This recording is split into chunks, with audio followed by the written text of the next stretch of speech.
एक barber family में जन्मा हुआ व्यक्ति जिसको भारत रत्न अवार्ड मिलता है। क्यों? भारत रत्न यानी सर्वोच्च अवार्ड ऑफ इंडिया। यस, मैं बात कर रहा हूं कर्पूरी ठाकुर जी का। क्यों इस व्यक्ति को आज मैं याद कर रहा हूं? क्यों इस व्यक्ति को, जिस व्यक्ति 1988 में एक्सपायर हो गए और आज 35 साल बाद 2024 में उनको भारत रत्न अवार्ड मिला? व्हाई? यस, मैं भाविक जैसा लाइफ एंड बिजनेस कोच एक इम्पोर्टेंट पॉइंट पे बात करने जा रहा हूँ, जो बात है कर्पूरी ठाकुर जी की। लेकिन उनका एक मूलभूत वैल्यू था जिसके ऊपर उन्होंने पूरा जीवन गुजारा, और वो वैल्यू था ऑनेस्टी, प्रामाणिकता। और उसी के कारण वो बार्बर कम्युनिटी से आते थे। पूरे बिहार में जिनके केवल 2% से कम कम्युनिटी थी, फिर भी वो व्यक्ति चीफ मिनिस्टर बने। और उतना ही नहीं, उन्होंने आज तक ऐसा जीवन जिया जिसको कोई भी नेता हो या कोई भी पार्टी हो रिजेक्ट नहीं कर सकता। आज भी उनके दिन पर पूरे बिहार में सब पार्टी के सब लोग उनको सेलिब्रेट करते हैं, उनको याद करते हैं, उनके मूल्यों को अपने जीवन में उतारने की कोशिश करते हैं। आप कहेंगे कर्पूरी ठाकुर जी में ऐसा क्या था, उन्होंने ऐसा क्या ऑनेस्टी वाला जीवन दिया? मैं कुछ एग्जाम्पल्स आपके साथ शेयर करना चाहता हूँ जो ट्रू स्टोरीज है, यानी कि उनके जीवन में बनी हुई घटना है। बिहार के विधानसभा के विधायक कर्पूरी ठाकुर जी के नज़दीकी कोई गांव में जाते हैं और वहाँ से वो कर्पूरी ठाकुर जी के गांव में जाते हैं। कर्पूरी जी के गांव में जाते हैं और वहाँ जाकर उनका घर ढूंढते हैं।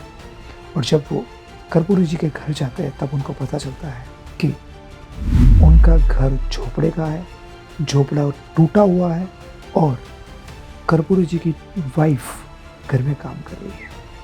और मज़ा की बात तो ये है, वो कहते हैं मुझे बैठना है, तो कर्पूरी जी की वाइफ को एक टूटा हुआ टेबल देना पड़ता है। आप सोचिए बिहार के चीफ मिनिस्टर और उनकी घर की हालत कैसी। Example number 2, real story, real कहानी और रियल घटना। एक बार जब वो चीफ मिनिस्टर थे तब केंद्र सरकार से ऐसा एक नियम आया कि जितने भी विधायक हैं वो चाहे तो अपना घर पटना में बना सकते हैं, वो ज़मीन ले सकते हैं, घर ले सकते हैं। कर्पूरी जी ने अपने सब विधायकों को कहा कि आप अपने अपने घर ले लो। विधायकों ने उनको सामने कहा क्या तो चीफ मिनिस्टर हो, आप अपने नाम पे कोई तो घर ले लो या कोई तो ज़मीन ले लो, आपके बच्चे, आपका फैमिली क्या करेगा? कर्पूरी जी ने कहा वो उनका फ्यूचर लेके आए हैं, उनको क्या करना वो उनको देखना है। मैं सरकार का एक भी रुपया मेरे पर्सनल यूज़ के लिए यूज़ करूँ वो ठीक नहीं है। एग्जाम्पल नंबर 3, रियल स्टोरी घटना नंबर 3। ऐसा कहा जाता है कि आप अपने साले को खुश रहो तो आपकी वाइफ खुश रहेगी, और आपकी वाइफ खुश रहेगी तो आप खुश रहोगे। कर्पूरी जी के साले एक बार कर्पूरी जी को मिलने आए और कर्पूरी जी तब चीफ मिनिस्टर थे। कर्पूरी जी के साले ने कहा कि जीजा जी मुझे कहीं कोई सिफारिश करके कोई अच्छी सी जॉब दिला दो। कर्पूरी जी के चेहरे के भाव बदल गए, वो बहुत गंभीर हो गए। अंदर से ऐसा फील हो रहा था उनको कि ये क्या बात कर रहा है।